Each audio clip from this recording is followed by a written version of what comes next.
Kabar Famers dimanapun Anda berada, jumpa kembali di Fame Station. Inilah kanal yang didedikasikan oleh Fakultas Ekonomi dan Manajemen Institut Pertanian Bogor IPB University untuk membahas segala hal yang terkait dengan kebangsaan, sosial kemasyarakatan, dan perekonomian di Indonesia.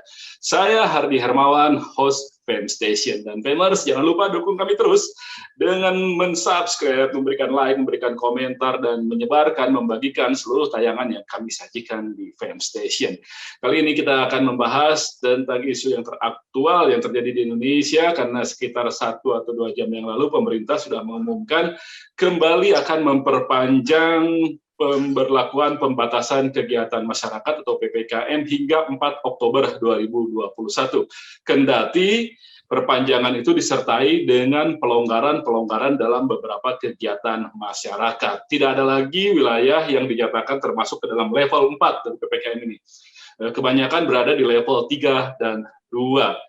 Namun kabar lainnya juga menyatakan bahwa Indonesia berhasil menekan sebaran COVID-19 hingga 93,9%. Pada bulan Juli silam kita mencatat bahwa kasus aktif harian bisa mencapai 50.000 kasus lebih dalam 1 hari. Hari ini, tanggal 20 September 2021, kita mendapat data bahwa kasus baru tercatat hanya 1.932 kasus. Statistik menunjukkan bahwa ada pelandaian dalam data COVID di Indonesia. Tapi itu tentu bukan berarti kita bisa tidak waspada, kita tidak bisa lengah. Kita akan membahas setelah statistik COVID melandai bersama dengan 3 orang ahli dari 3 disiplin ilmu yang berbeda. Ada Dr. Diki Budiman, epidemiolog dari Griffith University Australia. Apa kabar Kang Diki? Alhamdulillah. Assalamualaikum. Alhamdulillah. Selamat menjelang sahur di Australia. Menjelang tengah malam. Tengah malam. Ya.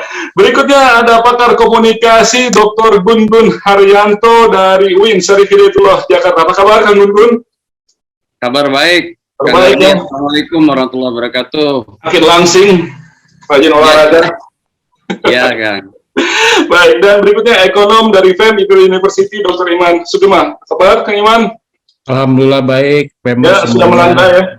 Sudah siap-siap jalan-jalan lagi? Belum siap ya kita. Belum. Oke, makanya kita harus bagaimana ketika situasi statistik ini melandai. Saya akan mintakan Kang Diki Budiman untuk bisa memberikan gambaran apa sebenarnya yang terjadi dan bagaimana kita menghadapi situasi semacam ini. Saya ke Kang Gun-Gun ini. Jadi Kang Gun, kita mengetahui ini kan bukan dari pemerintah akhirnya, bukan dari otoritas, tapi dari Kang Diki gitu loh, hal-hal semacam ini. Menurut Kang Gun-Gun ini, apalagi PR pemerintah dan apa evaluasi setelah 1,5 tahun kita terpapar pandemi, komunikasi yang dilakukan semacam itu, lalu kemudian ini ada perkembangan baru, ada pelonggaran, apa yang jadi PR-nya dan bagaimana ini menjamin seperti kata Kang Diki bilang ada jaring pengamannya juga gitu, supaya nggak kebablasan. Kita masih dalam pengawasan WHO dalam soal ini. Silakan Kang. Ya, terima kasih Kang Hardi. Ya, menurut saya begini, ada beberapa catatan yang tadi saya juga highlight ya dari Kang Diki soal data, soal koordinasi ya, kemudian juga tentu situasi hari ini atau kondisi hari ini juga perlu ya banyak proses terutama edukasi, bukan hanya di tingkat pemerintahan daerah, juga di masyarakat begitu. Suara saya gimana? Aman? Kang Hardi? Oh, oke. Ya.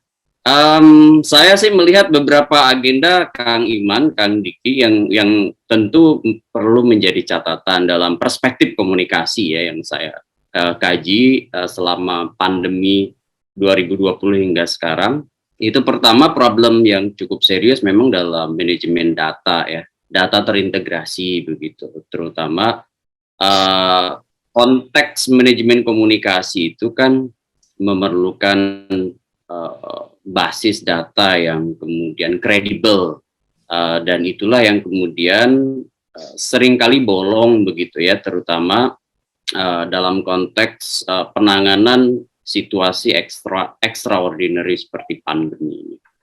Itu yang pertama. Kemudian yang kedua itu soal implementasi komunikasi kebijakan. Nah, ini menyangkut substansi komunikasi kebijakan. Contoh misalnya beberapa hal kalau Kang Hardi amati, banyak misalnya persepsi yang berkembang di masyarakat juga keliru begitu ya dalam memahami apa yang kemudian menjadi pesan dari pemerintah, karena sebenarnya kurang jelasnya juga apa namanya narasi komunikasi yang kemudian disampaikan oleh pemerintah. Nah, contoh misalnya kasus yang mungkin juga sering kali dievaluasi waktu vaksinasi itu ya. Salah satunya misalnya vaksinasi berbayar itu kan substansi kebijakannya mungkin kurang clear ya, sehingga kemudian waktu proses itu bergulir ada misalnya berbayar itu waktu itu mungkin masih ingat ya gotong royong begitu ya, tapi kemudian juga muncul berbayar perorangan. Nah itu yang kemudian muncul misunderstanding di tengah masyarakat, sehingga kemudian substansi komunikasi kebijakan itu menjadi problem yang cukup serius, bukan hanya dalam vaksinasi tapi dalam keseluruhan proses penanganan pandemi. Kemudian yang ketiga itu menyangkut information role ya, peran-peran informasi.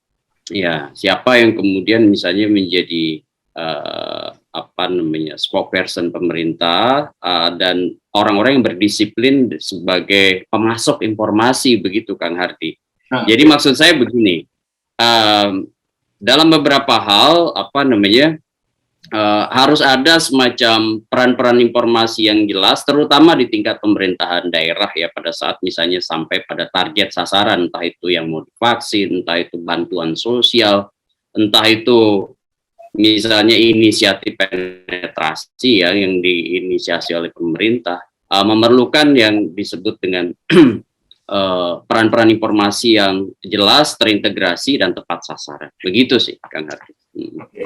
Baik, jadi itu semua masih menjadi problem ya, sampai ke peran-peran key person-nya juga masih menjadi problem, termasuk yang ketika sudah ada pelonggaran ini pun informasi yang disampaikan baik dari substansinya sampai ke peran-peran pelakunya itu masih belum meyakinkan, terutama di daerah nanti mungkin yang akan mendapat banyak tugas, karena tadi problemnya itu kalau Kang Diki bilang sudah di daerah, nasional mungkin sudah oke, tapi kalau sudah diturunkan ini nanti akan kelihatan banyak yang bermasalah.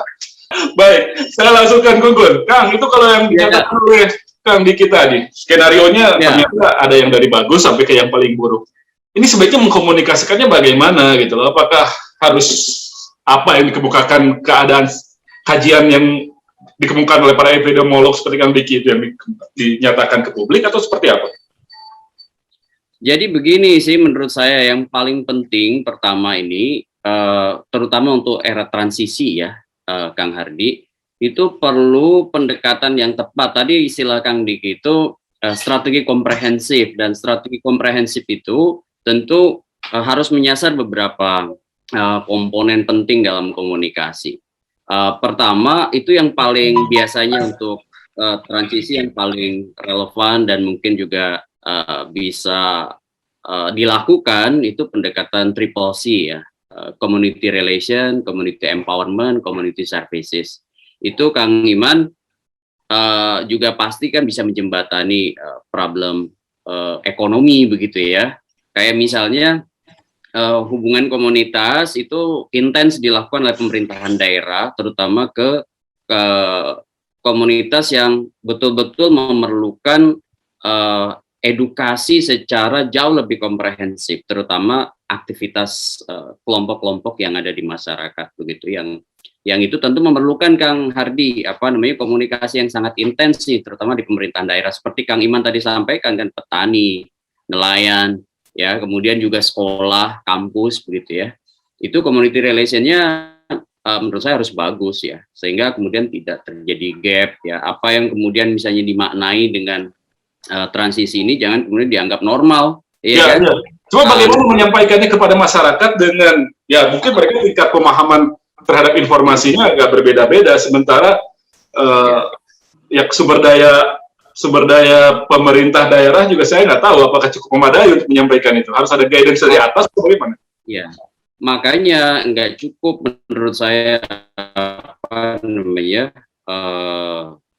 birokrasi pemerintah aja nggak cukup nih ya dari pusat hingga daerah, makanya kemudian dibutuhkan keharusan pemerintahan daerah itu juga mampu melibatkan ya misalnya orang-orang kunci di masyarakat ya kan, tokoh agama, tokoh budaya, kemudian juga mungkin tokoh pemuda, dan itu sebenarnya sudah dilakukan sih sekarang, cuman kan ini kan mau transisi ke banyak pelonggaran-pelonggaran ya kan, makanya jangan kemudian bolong di sini nih sehingga salah persepsi Kang Iman seperti dulu. Mungkin Kang Iman juga masih ingat waktu the new normal, istilah the new normal itu dimunculkan sebagai narasi, itu ini kan ada bolong nih di pemahaman masyarakat ya, sehingga kemudian dianggap normal begitu ya. Dan pelonggaran-pelonggaran itu kemudian menyumbang mobilitas orang, kemudian dengan tanpa kemudian pengaman-pengaman ya, dan itu tentu membahayakan bagi proses penanganan pandemi. Itu yang pertama, community relation. Kemudian community empowerment juga nih ya, termasuk kan seperti misalnya yang menjadi bidang Kang Iman, ekonomi, mereka misalnya warga harus berdaya kan ya kan. Tetapi kemudian kan dalam beberapa hal juga seringkali kemudian ada ruang yang atau mungkin jomplang istilahnya ya, antara misalnya keinginan dengan realitas yang mereka temukan sehari-hari begitu, dan itu prosesnya perlu jembatan yang tepat begitu Kang Hardy, terutama misalnya treatment lah ya di awal masa transisi ini.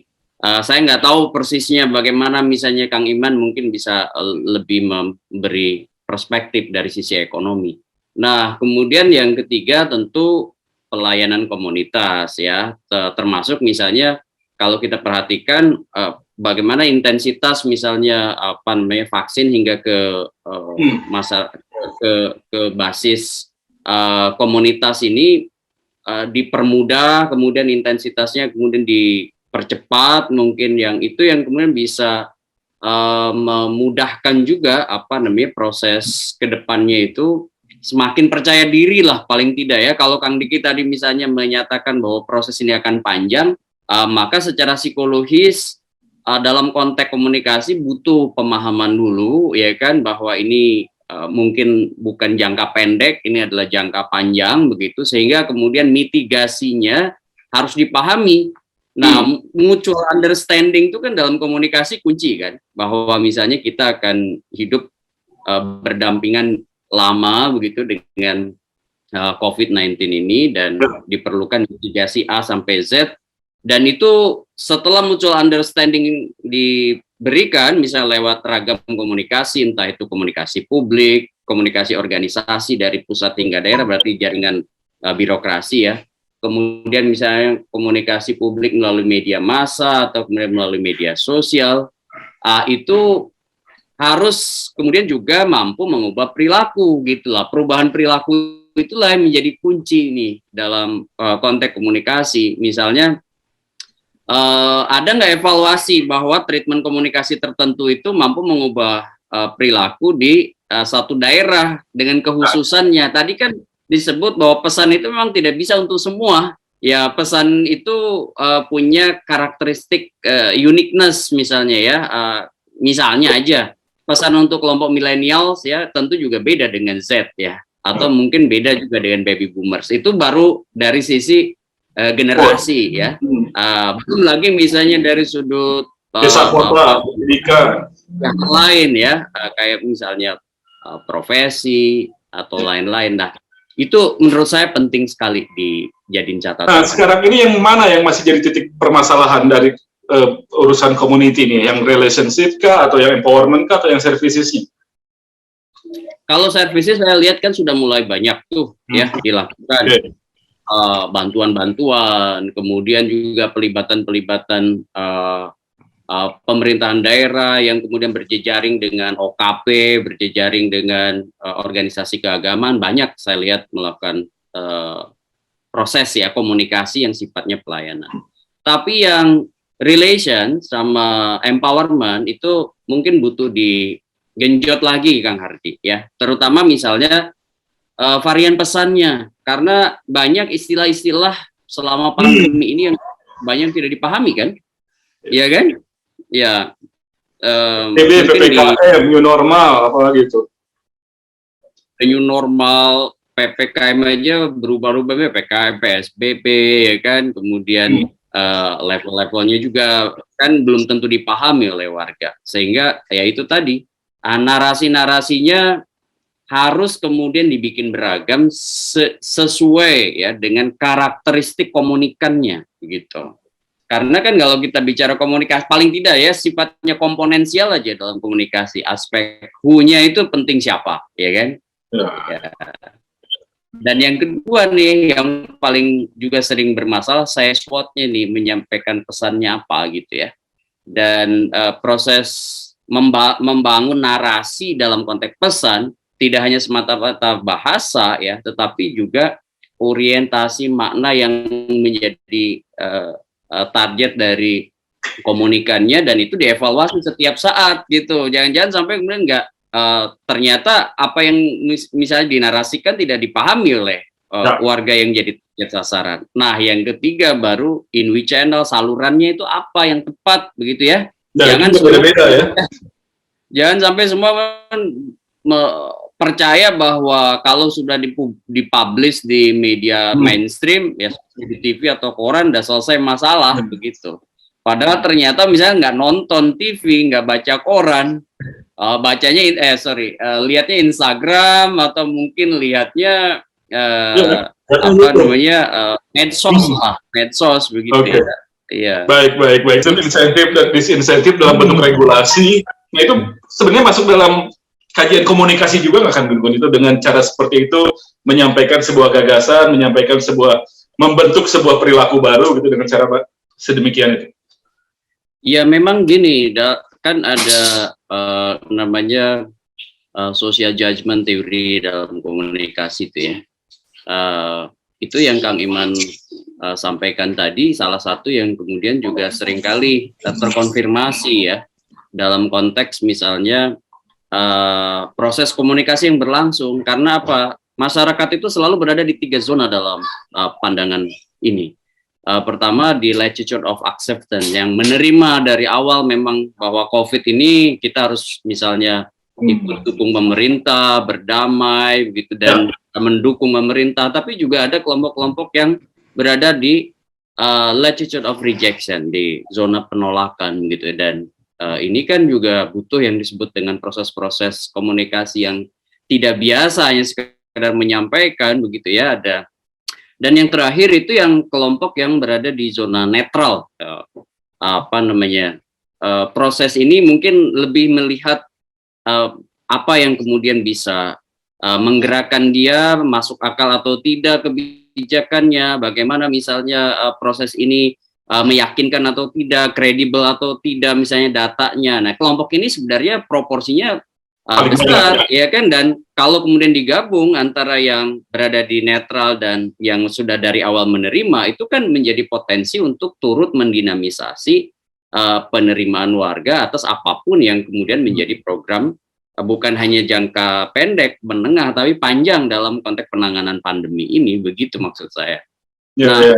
Nah, itu yang nggak bisa diabaikan begitu aja, begitu maksud saya. Saya yakin bahwa proses tadi yang kemudian melibatkan perubahan perilaku ya di warga, terutama misalnya di target sasaran yang kemudian mau digerakkan lebih intens lagi. Kalau yang sudah dari awal menerima kan sebenarnya mudah kan. Nah, ini yang netral dan menolak. Nah, itu yang kemudian harus dilakukan strategi-strategi komunikasi yang tepat ya, sehingga memudahkan. Sebenarnya kan lebih memudahkan menguatnya public trust, ya kan? Kan di situ sebenarnya kuncinya. Itu enggak, Kang Iman? Ya kan? Kalau dalam bentuk regulasi operasional berusaha itu bisa nggak itu dijadikan salah satu strategi gitu loh untuk menyampaikan bahwa ini urgensinya seperti ini, tapi dibungkus dalam sebuah bentuk regulasi operasional seperti itu tadi, mewajibkan restoran paling tidak punya 30% ruang terbuka. Nah, ini memang kan kalau misalnya kita mau membangun semacam pemahaman soal pandemi ini bukan hanya urusan 2020-2021, tapi taruhlah misalnya panjang, kan memang sudah selayaknya ada proses mitigasi dan itu dikuatkan dengan regulasi begitu. Seperti tadi Kang Iman sampaikan, saya sih setuju ya, ketika misalnya ada upaya-upaya untuk memastikan proses terutama misalnya di dunia usaha ya, seperti misalnya kafe atau restoran atau tempat-tempat lain di mana orang berkerumun, itu kan harus punya pemahaman sekarang yang berbeda gitu dari era sebelumnya. Ini ke new normalnya harus dimaknai juga bahwa oke, ada resiko-resiko ketika orang berkumpul, maka kemudian harus ada bukan hanya sekedar protokol komunikasi, tapi regulasinya yang punya apa namanya aspek kekuatan hukum juga untuk memaksa para pelaku usaha itu untuk taat begitu, maksud saya Kang Iman. Iya kan? Ya, kalau satu lagi Kang Hardi, yang diperlukan juga kalau kemarin kan saya lihat protokol komunikasi itu sudah dibikin. Tapi dalam konteks pandemi yang mungkin settingnya 2020-2021 lah begitu ya. Yang saya lihat kalau saya baca protokol komunikasi itu kan masih belum komprehensif untuk transisi terutama ke the new normal. Padahal wacana the new normal itu seingat saya sudah di launching oleh pemerintah sendiri di 2020 kan ya. 2020 ya. Nah itu diperlukan tuh protokol komunikasi untuk transisi ke the new normal itu, terutama kemudian kalau tadi saya menggarisbawahi perlu juga komunikasi kebijakan publik yang tepat, termasuk misalnya apa yang diperlukan oleh bukan hanya pemerintahan pusat ya, tapi di pemerintahan daerah yang kemudian operasional bisa diimplementasikan juga di berbagai sektor begitu. Ya. Dan selama ini yang paling kurang upaya mengkomunikasikan itu di pemerintah daerah. Sangat ya, masih sangat kurang. Ya. Ada problem sekarang udah bergeser ke daerah-daerah gitu ya. Banyak bergeser kan di daerah dan efektifnya komunikasi yang juga masih problem adalah tidak ada evaluasi yang betul-betul ketat Kang Iman. Kalau saya mengkaji beberapa kasus pemerintahan daerah dalam implementasi komunikasi kebijakan itu komunikasi dijalankan begitu, tapi kemudian indikator-indikator untuk evaluasi itu menurut saya masih harus betul-betul diperbaiki ya. Misalnya ini mengubah atau tidak, kemudian ini efektif atau tidak, sehingga monitoring, evaluasi, dan kemudian FCR lah, finding, conclusion, recommendations, itu betul-betul dilakukan dan dijadikan data begitu yang secara operasional untuk perbaikan ke depannya dipakai begitu. Iya. Nah, yang kayak gitu masih jadi PR dan kita melihat pemerintah belum sampai ke arah sana. Tetapi di lain hal, saya sih masih meyakini karena ini kan fase transisi ke depan ini banyak sekali sektor, kemudian banyak sekali orang yang kemudian lapisan pendidikannya bermacam-macam, kesadarannya bermacam-macam gitu, maksud saya Kang Iman, Kang Hardi, dan kepentingannya juga bermacam-macam, fragmentasi di masyarakat itu, dan itu jembatannya menurut saya kembali ke, saya sih meyakini komunikasi di Indonesia dalam beberapa riset yang saya lakukan itu yang paling efektif pendekatan basis komunitas ya, pendekatan basis komunitas. Karena apa, ada istilah dalam komunikasi mungkin juga di psikologi sosial, significant others ya, orang lain yang terdekat yang berpengaruh pada dia begitu. Dan itu biasanya dalam mata rantai informasi itu turut menguatkan, turut meyakinkan. Kalau kembali ke tadi perspektif komunikasi yang saya sampaikan, itulah yang disebut reference point-nya, ya, poin rujukannya gitu. Dan poin rujukan itu mungkin dalam tadi perspektif lain Kang Iman ya, itu tidak perlu sebenarnya hal-hal yang besar-besar ya, tidak perlu hal-hal yang mungkin rumit ya, itu bisa treatment di basis komunitas dengan hal-hal yang komunikasi persuasif yang sederhana gitu ya. Contohnya misalnya ya perbanyak aja misalnya contoh-contoh di sekolah misalnya ya, sekarang kan sudah mulai transisi di kampus juga di beberapa kampus, termasuk kampus saya kan udah mulai mulai offline lagi, mau offline lagi. Nah, itu sentuhan-sentuhan komunikasi persuasif berbasis komunitas itu menjadi penting dibanding misalnya aturan yang ditaruh di website kampus misalnya, atau disimpan di medsosnya kampus misalnya, atau mungkin juga diumumkan di surat-surat resmi gitu. Tapi kalau misalnya ada komunitas-komunitas di kampus ya, teman-teman mahasiswa, atau mungkin juga di sekolah, kemudian juga di kelompok-kelompok petani nelayan, itu menurut saya, apalagi kalau ada significant others yang turut misalnya memudahkan proses jembatan komunikasinya, itu akan lebih memudahkan lagi, Kang Hardy. Jadi ya itu ya, intinya sebenarnya sih, proses komunikasi itu tidak bisa faktor tunggal sih. Jadi multidimensi, antara lain dimensi itu termasuk juga memerhatikan komunikan yang jadi target. Nah, itu maksud saya. Siapa? Kang Gun, ada masukan terakhir mungkin terutama untuk pemerintah daerah, apa yang harus dilakukan, pemerintah pusat harus dilakukan, komunitas-komunitas harus dilakukan, transisi seperti ini yang paling dekat ini apa? Karena tadi Kang Diki bilang situasinya sebenarnya masih berbahaya. Ya, kalau menyangkut pemerintahan daerah dengan basis komunitas yang ada, yang diperlukan itu sebenarnya memperkuat akselerasi kolaborasi gitu ya. Itu sebenarnya jadi kunci itu ya. Kolaborasinya itu jangan by project atau hanya by accident ya. Ya. Jangan cuma by event aja gitu ya. Jangan cuma ada kegiatan. Apalagi kalau misalnya eventnya manipulatif. Itu dia. Kan juga problem serius itu. Betul, manipulatif, cuma makan anggaran aja kan.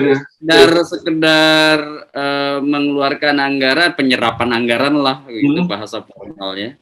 Kemudian tidak berdampak apa-apa, dan yang rugi kan kalau semakin banyak pemerintahan daerah seperti itu, akhirnya bukan membangun kesadaran bersama, ya kan?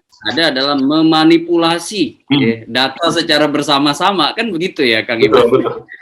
Ya. Jadi kolaborasi yang sesungguhnya ya dengan setiap lapisan dan komunitas yang ada di daerah itu memberikan pemahaman yang sama sehingga itu bisa menyebar. Ciptakan banyaklah significant others di antara orang-orang itu. Betul. Ya. Terima kasih. Dengan daya rusak terhadap efikasi sampai 7 kali lipat. Nah, itu juga harus jadi perhitungan. Belum lagi kemudian ada varian apalagi tadi saya lupa nyebutnya yang dari Afrika Selatan. C2 ya. Itu juga ternyata lebih mematikan lagi, karena dia menggabungkan semua hal yang terburuk dari varian-varian sebelumnya, alfa, beta, gamma, dan lain sebagainya itu dalam varian C2 itu tadi. Mudah-mudahan itu bisa diatasi sepenuhnya oleh para dokter, para ilmuwan, dan tidak sampai ke kita. Ya mudah-mudahan kita juga siap dengan segala kebijakan dan regulasi dan perilaku baru, COVID konsisten, istilahnya Kang Iman, untuk bisa mengatasi ini, mengantarkan kita transisi, katakan Gun, menuju new normal. Tapi new normalnya seperti apa ya, definisikan lagi nanti. Harus didefinisikan lagi. Terima kasih Kang Gun, Kang Iman, juga tadi Kang Diki Budiman. Terima kasih dukung terus kami. Subscribe, like, komen, dan sebarkan semua tayangan yang kami sajikan. Saya Hardy Hermawan pamit. Sampai jumpa.